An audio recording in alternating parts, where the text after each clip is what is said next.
Welcome back to Punk Rock Theologian. This month has a fifth Saturday in it, which means we get an episode of recommended reading.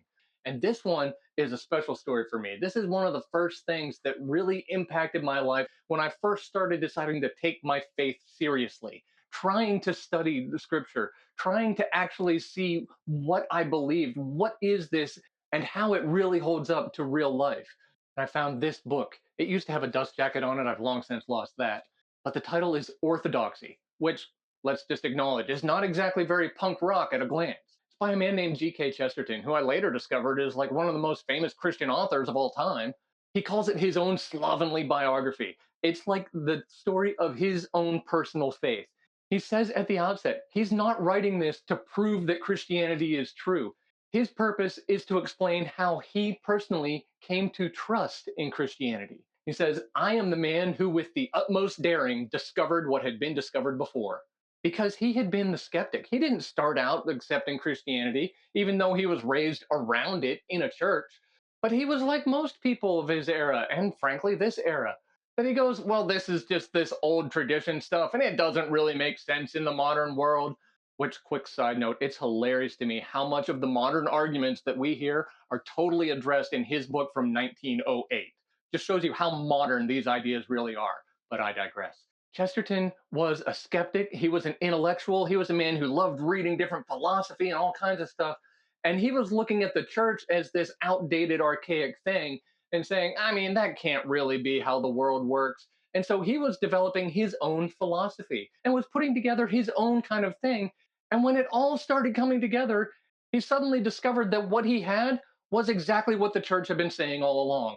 And that's where the tension starts because he had been told, and we have been told, that reason is the ultimate freedom. It's science and natural and think clearly, be rational, follow the evidence.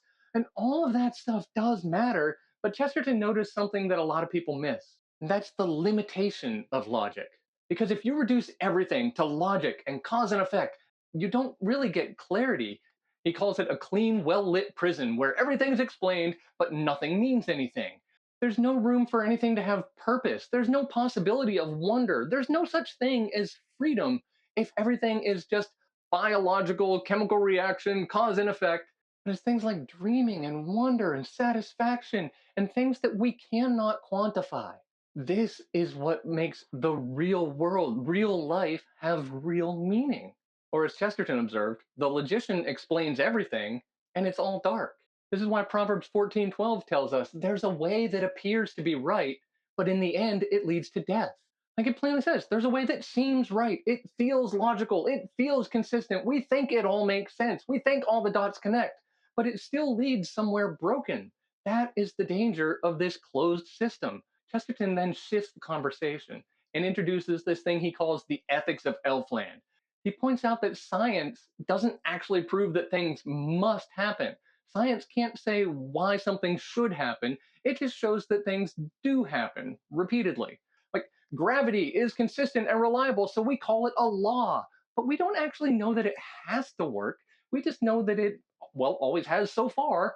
Like, we're observing patterns. We don't actually have any ability to enforce certainty. So Chesterton looked at it a bit differently. He said the logic of fairy tales actually makes the most sense because like they still have logic and reason there. Like math is still math even in a fairy tale. 2 plus 2 still equals 4, but it also allows for wonder and for things that we don't fully understand and can't necessarily explain. It says something along the lines of when the fairy princess tells the hero to blow a horn and the ogre's tower will fall, she knows it's going to happen and he trusts that it will happen. And in fact, it ends up, it does happen. But no one says that that's a natural law, that obviously blowing a horn knocks over a tower. But it's that there is this something else behind it. There is more to it than just simple reason. And moving beyond the fairy tales, this is how our own world makes sense. Reality is not just this cold, lifeless machine that works according to these fixed, unchangeable laws, but there is wonder in it. So at the end of it, his point is actually pretty simple. What we call laws are often just consistent habits. But the deeper truths, things like logic, meaning, morality, those are things that simply don't move. They have more to them than just, well, it happened before. It's this foundation. Like Hebrews 13:8 says, Jesus Christ is the same yesterday and today and forever. Because, like, if truth is unchanging, well, then we finally have something solid to stand on. And that's what leads to the next step, which is progress. Progress can only work if you have a fixed destination. This is one of my favorite lines that he said: progress is a comparative of which we have not settled the superlative. I like that one because it took a while to figure out what he just said. If you're not enough of a grammar nerd to remember comparatives and superlatives and stuff, the simplest example is like good, better, best. And so progress is like saying, well, this is better when we've never defined what best is. How can we say something is better if we don't even know what best, what end, what finish line we're chasing? That's the problem with what the modern world calls progress. And again, it's so funny that it's exactly what his modern world 100 plus years ago was calling progress. Because quite simply, if you don't know where you're going, there's no way to tell if you're moving forward. You're just moving. That's not growth. That's just confusion. If we keep changing the ideal, then we're not actually getting anywhere. And like if you keep changing the goal, then you're not actually progressing anywhere. You're just drifting. Without a fixed standard, that's where we end up. But if truth is a thing, if truth by its very definition holds a line, it doesn't change. That's why Ephesians 4:14 encourages us to cling to truth and says, "Then we will no longer be infants, tossed back and forth by the waves, and blown here and there by every wind of teaching, and by the cunning and craftiness of people in their deceitful scheming." Because truth isn't supposed to be tossed around by every new idea. It's supposed to anchor you. It's supposed to be steady and stable. When everything else is shifting, that kind of stability, that one thing that doesn't move, looks off and weird from every possible angle. And it's in that light of seeing things from different angles that he lands on something really important. From there, Chesterton points out the way people criticize Christianity. And it's this interesting quirk that you might not have ever noticed, but it gets attacked from every single direction. And it's all these contradictory oppositions that it can't be too timid and too aggressive at the same time. Christianity can't be too passive and soft and the source of all war and bloodshed. He said if one thing is attacked for all these different reasons from all these different angles, then maybe it's not necessarily saying whether it's right or wrong, but it's probably an odd shape for it to be too big for some, too small for others, too round for some, too pointy for others, whatever. But just because something is a weird shape doesn't mean it's wrong, because he makes a great metaphor that a key is a very jagged, strange shape. But when a key fits a lock, then you know that it's right. It requires that different shape to be able to fit the lock. And that's what Christianity is. It's the key that fits the lock of the world. It's the weird thing that on its own in all these different pieces may look totally bizarre and not make sense. But it's all of those different irregularities that feel so off are exactly what make it fit our reality, fit our world, and be able to explain and guide things in a way that nothing else that is all smoothed out and simple and easy to work with is ever going to do. If you file down all the jagged edges of a key, it doesn't work anymore. Chesterton really started to see all this coming together, and he took a different approach. He says he changed from reading books about history to reading actual history.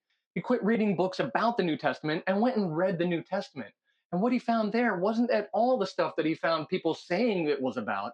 He didn't find this weakness, but something that actually held up. It's like Jesus says in John 7:17.